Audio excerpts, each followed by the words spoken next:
Самая популярная тяжелая группа в мире. Как 40 лет быть музыкантом и не устареть, и как же я их люблю. Приветствую, мои любимые будущие историки. С вами Роман Кляузов, это канал Moments of History. Сегодня у нас необычный выпуск. Мы займемся музыкой и обратимся к просто легендарной музыкальной группе. Займемся мы музыкой, потому что в прошлом году группе Metallica исполнилось 40 лет. Вы прикиньте, 40 лет музыкальной группе. Это, кстати, достойно вашего лайка, да. Я думаю, что да. Так вот, как вы видите, я, в общем-то, люблю Металлику, да, вот, очень люблю Металлику, и, значит, даже если вы не знаете, кто это, то вы точно знаете их песни, ну, например. Да, кстати, еще вот такая, например.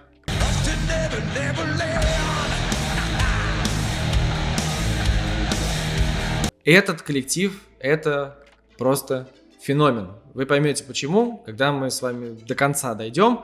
Вот. Ну а пока, прежде чем мы начнем, можете записать, давайте так, 3-4 ваши любимые композиции, если вы слушаете группу Metallica, в комментариях. Я свои тоже предпочтения напишу. Там, конечно, 3-4 сложно обойтись, но попробуем. Вот. И, ну что, группа Metallica, поехали! У группы Metallica два основателя. Это Джеймс Хэтфилд, американец, и Ларс Ульрих, датчанин. Значит, Ульрих вообще, он как бы в семье теннисиста рос. Его отец очень известным был теннисистом. И, значит, Ларса сразу туда отдали. Говорят, тоже будешь теннисистом в династии. В общем, он такой, типа, более-менее успехов достигал. А потом услышал, значит, разные музыкальные группы. Его отец там, в общем-то, ходил на концерты. Его тоже позвал с собой. И они потом в Америку переехали. И, в общем, Ларс такой, типа, все, музыка, нафиг мне этот теннис. Хочу музыкой заниматься. Начинает искать себе корешей, скажем так. И находит объявление Джеймса Хэтфилда. Собирался состав очень долго, он менялся на первых порах. Там у него гитаристом был, например, Дэйв Мастейн, который сейчас, тогда, после того, как его выгнали, создал группу Megadeth. Да, тоже такие тяжелые, классные ребята.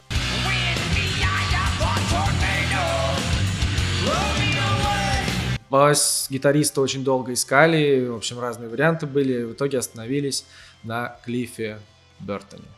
А гитаристом вместо Мастейна в итоге стал Кирк Хэммет. И, в общем-то, первой композицией, с которой куда-то вообще группа пошла, кстати говоря, была композиция Hit the Light на, значит, сборник, который им предложили. И, значит, с названием очень долго парились. К ним пришел друг, говорит, у меня, значит, мне нужно выбрать название. Вот два. Какое выбрать? Они ему посоветовали одно, а то, что получше, в смысле Metallica, взяли себе. И такие, вот, все, у нас группа Metallica. И в 1981 году они выпускают свой первый альбом и сразу залетают всем.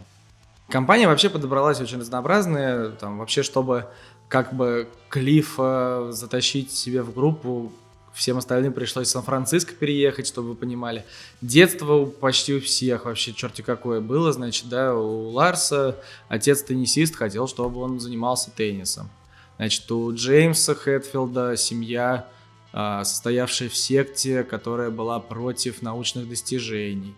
И после смерти матери его, значит, понесло. У Кирка Хэммета, значит, отец алкоголик и, значит, этот самый морской дальнобойщик, хотел сказать. Короче, в море постоянно уходил, и, значит, он сам по себе тусил, шлялся, и, в общем, тоже попадал в всякие нелицеприятные истории. Вот, и более того, они все еще и бухали постоянно. Вот, пить плохо, и вы потом поймете, почему. На самом деле алкоголь, в общем, мог убить Металлику. Популярность первого альбома очень хорошо помогла группе дальше развиваться. Значит, после альбома Kill 'Em All, альбом Ride the Lightning, потом Master of Puppets, все круто, все песни все тяжелее, появляются еще и баллады, там типа Fade to Black, короче, классные все вещи, все, всем нравится, все круто, такие прям Metallica, прям огонь. Вот, и их начинают везде звать, с ними все играют, они там с Оззи Осборном вместе тусят, ну, это не первый раз будет, кстати говоря, не последний. К сожалению, в 1986 году во время гастролей, значит, в Швеции автобус на скользкой дороге потерял управление, перевернулся, и Клифф Бертон, к сожалению, погиб. Он был потрясающим, на самом деле, бас-гитаристом и очень харизматичным, крутым, и техника у него была потрясающая, все просто в унынии, все просто в каком-то шоке, и группе пришлось время, значит, найти, чтобы как-то оправиться и вообще, ну, типа, дальше что-то делать, искать нового бас-гитариста. Про Клиффа Бертона, кстати, очень много разных статей есть, некоторые из них я обязательно в описании кину, почитайте. С трудом пережив вот этот весь проблемный этап, группа находит нового бас-гитариста, это Джейсон Ньюстед, который очень хотел в Металлику, все было классно, но Металлика не хотела его.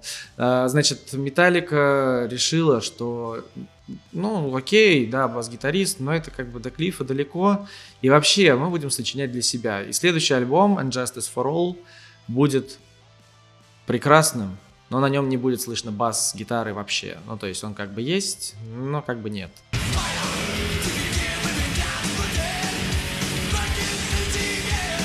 И на протяжении практически всего времени музыканты группы будут над Джейсоном, значит, издеваться всячески, и потом они будут сожалеть об этом, то есть будут пытаться после его ухода с ним связываться и как-то наладить отношения, но это будет очень долгое время, ну, совсем не получаться. Но представьте, если вас там 10 лет будет постоянно гнобить, постоянно вам, да, какие-то нелицеприятные вещи говорить, а вы будете это все терпеть. Ну, рано или поздно терпение закончится. Начало 90-х — это просто супер успех Металлики. Значит, во-первых, они кавернули Квинов. Кавер на Квин — это круто. Квин — это круто. Металлика, которая играет Квин, это круто.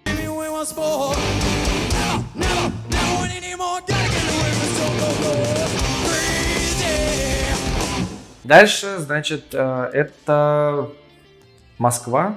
Это Тушино, это большой фестиваль Монстры Рока, куда Металлику пригласили, как и еще несколько групп. И Металлика такая, типа, играет, видит, типа, огромное море людей, значит, все кайфуют, все круто. А на самом деле в это время милиция бьет людей, потому что они, типа, что-то проявляют какие-то эмоции, проявлять эмоции плохо, надо бить людей. Потом после концерта Металлика это узнает, офигевает такая: Россия, пока.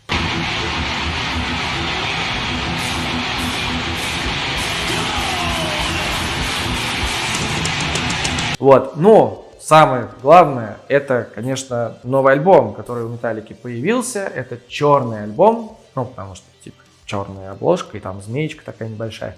Вот, супер-мега хиты, все с него, и люди просто все, Металлика.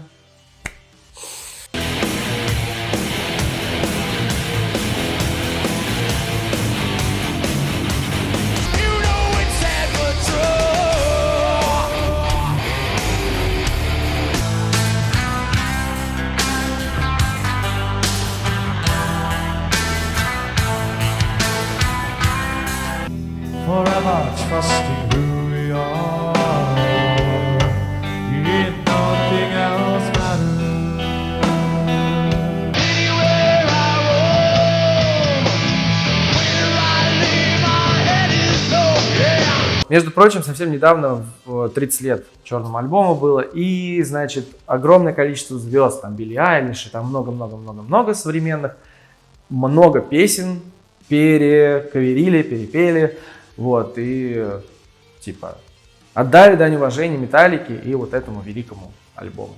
В итоге, именно этот альбом станет самым популярным за историю группы, и многие магазины будут открываться прям в 12 часов ночи, чтобы начать продавать сразу все эти диски, потому что спрос на них был огромный, и очереди были тоже огромные. Следующий альбом придется ждать аж до 1996 года. Группа будет так чилить на расслабоне, как говорится. Вот. И дальше, значит, выйдет альбом, который немножко всех удивит, потому что он будет совсем не похож на, типа, Металлику олдскульную такую. Они там еще все постригутся, типа, все вот эти свои длинные волосы, типа, металюги, все, продались, значит, они такие плохие, делают коммерческие песни, и все, Металлика говно, все плохо.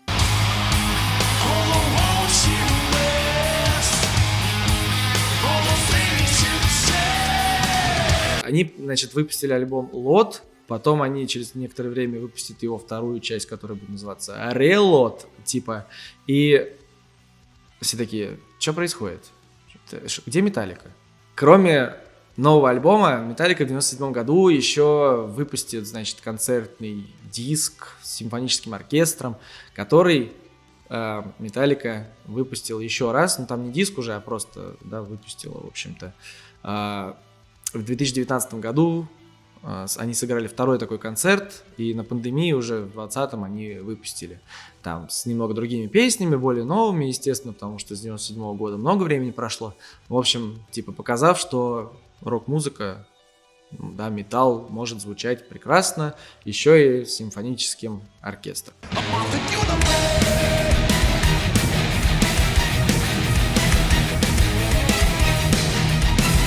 Вообще в Металлике были проблемы в том числе еще и с Джеймсом Хэтфилдом. Кроме того, что у него были проблемы с алкоголем, у него еще были проблемы с травмами постоянными. То, значит, у него проблемы на концерте с пиротехникой.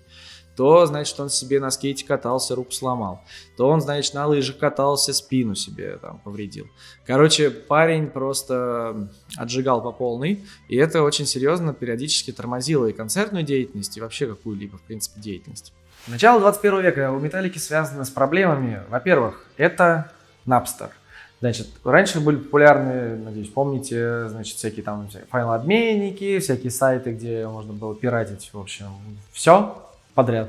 Вот, и Металлике это не понравилось. В первую очередь это не понравилось Ларсу Ульриху, который подал в суд на Napster, типа, какого черта наше авторское право, мы хотим деньги зарабатывать на песнях, а вы их, типа, пиратите и людям отдаете.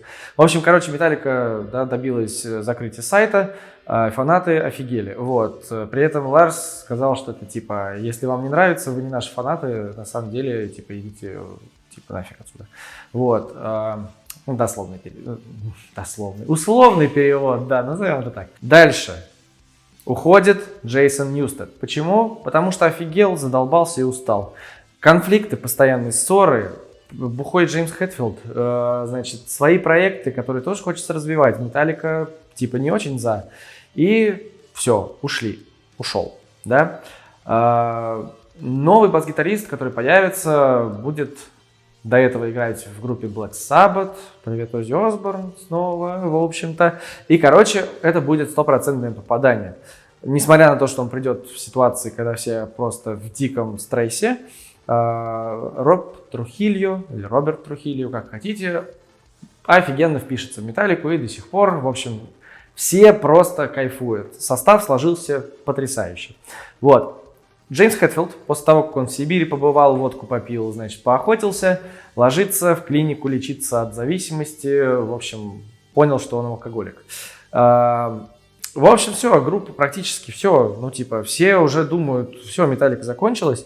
А дальше они собираются писать новый альбом Satanger, который выйдет в 2003 году. Они, значит, студия, они засядут туда, будут там жить, будут, значит, общаться с психологом, которого они наймут, и все это будут снимать на видео, чтобы потом показать миру, типа, люди, мы тоже люди. И вот, значит, нестандартный альбом, такой альтернативный, без целиков, со всякими странно звучащими барабанами.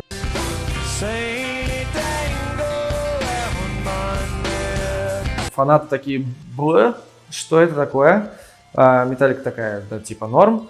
И, значит, все, Металлика вернулась, преодолев все свои сложности, а дальше только вверх. К 2008 году группа Металлика выпускает новый альбом Death Magnetic, который типа возвращает нас к корням. Значит, там снова соляки, все вот эти вот Кирка Хэммета, которые там прямо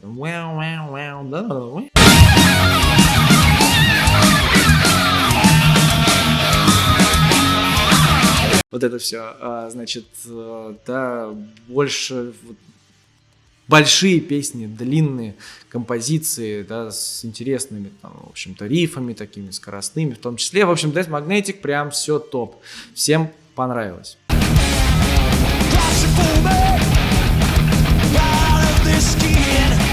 В 2009 году Металлику ввели в зал славы рок-н-ролла. Они сыграли там 2 композиции, притащили кучу людей. Все такие: круто, Металлика, love, все классно. Вот, и, короче, они повыступали такие: классно, все. Признали Металлику, в общем-то. И, казалось бы, блин, дальше-то чего? Ну, типа, все уже, возраст, всего добились, денег дофига, что еще делать? Можно еще много чего делать. Сейчас расскажу. В 2011 году у них выходит альбом с Лу Ридом,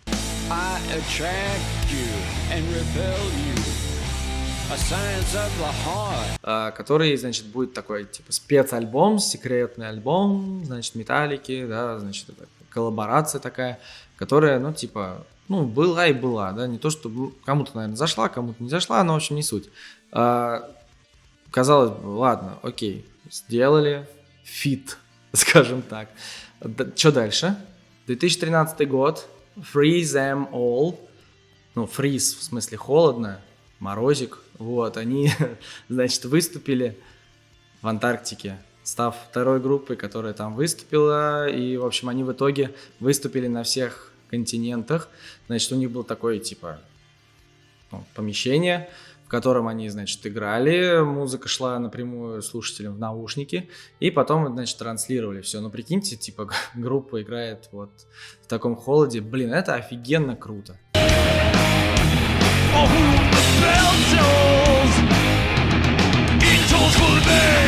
Ну, а дальше 2016 год, новый альбом, и на все песни с этого альбома были сделаны клипы.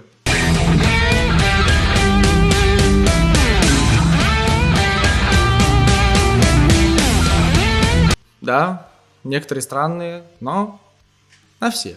Самым популярным дальше туром становится 2019 год, и тур вот в поддержку, значит, этого альбома.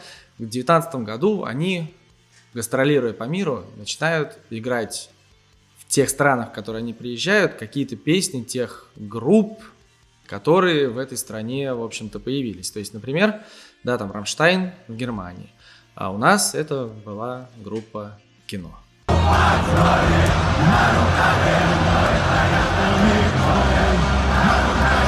Какую еще группу можно в России взять? Конечно, группа Кино, Виктора Цоя. Мы, кстати, про Виктора Цоя делали недавно ролик, можете посмотреть. Вот, ну, тоже как бы музыка, ну, типа, вот, ролик такой. Ну, я думаю, про Цоя многие знаете, но посмотрите, вот, поставьте лайк, нам будет приятно, это классно. Вот. А Металлика тоже ценит Цоя, как ценим его и мы.